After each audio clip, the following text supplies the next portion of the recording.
आपने एक और सुझाव और मांग जो मुख्यमंत्री जी से की, उसमें आपने कहा राज्य नया कानून बनाने अथवा मौजूदा कानून में संशोधन करने के लिए सक्षम अधिकारी को निर्देशित करें।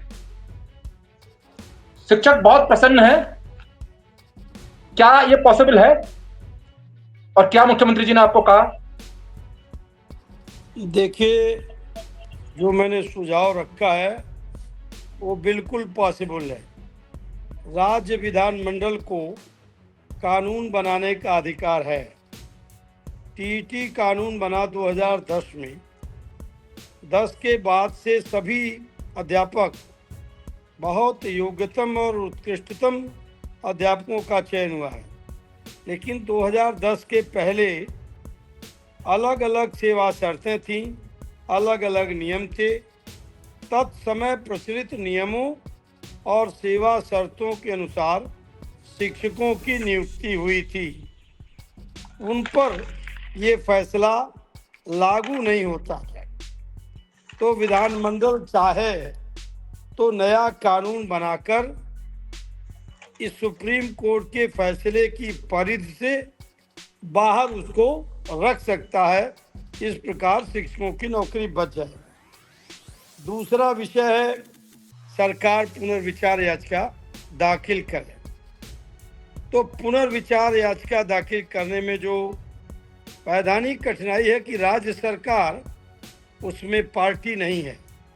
शिक्षक संगठनों को स्वयं पुनर्विचार याचिका दाखिल करना होगा और सरकार की सहानुभूति, उत्तर प्रदेश सरकार की सहानुभूति, माननीय मुख्यमंत्री योगी आदित्यनाथ जी की सहानुभूति प्राथमिक शिक्षकों के साथ है। यदि सुप्रीम जी, तो पूरे देश में प्राथमिक शिक्षा बैठ जाएगी। अकेले उत्तर प्रदेश में 1.5 लाख शिक्षक सेवा से बाहर हो जाएंगे। फिर प्राथमिक विद्यालयों में ताले लग जाएंगे। राजनीतिक नेतृत्व को संपूर्ण परिस्थितिजन्य कारणों पर विचार करना चाहिए। प्राथमिक शिक्षा के अस्तित्व पर संकट आ गया है माननीय सर्वोच्च न्यायालय के फैसले से, और जनहित की दृष्टि से इस पर विधानमंडल को कानून बनाना चाहिए। और जो लोग 2010 के पहले विभिन्न नियमों और तत्समय प्रचलित सेवा शर्तों में चयनित किए गए, उनकी सेवा अनिवार्य रूप से बचनी चाहिए। दूसरा न्यायिक उपाय है कि पुनर्विचार याचिका दाखिल करें। माननीय मुख्यमंत्री जी ने कहा है कि यदि हम वहाँ से कुछ आता है तो हम उसको सहानुभूतिपूर्वक विचार करेंगे।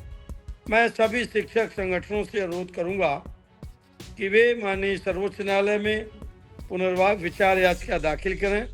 मैं स्वयं याचिका दाखिल करने में दिल्ली जाऊंगा, मित्रों से विचार विमर्श कर रहा हूं।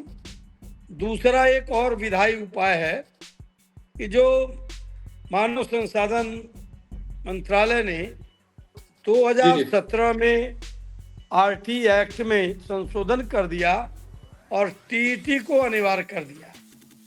तो 2017 में टीईटी को अनिवार्य किए तो उसको इससे पहले वालों पर लागू नहीं होना चाहिए।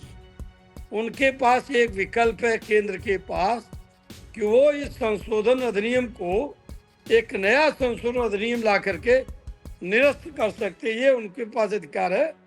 मैं जल्दी ही माननीय शिक्षा मंत्री भारत सरकार माननीय प्रधान जी से मिलूंगा अपने शिक्षक प्रतिनिधियों के साथ और उनको ये बताऊंगा क्या कानूनी उपाय किया जाना संभव है।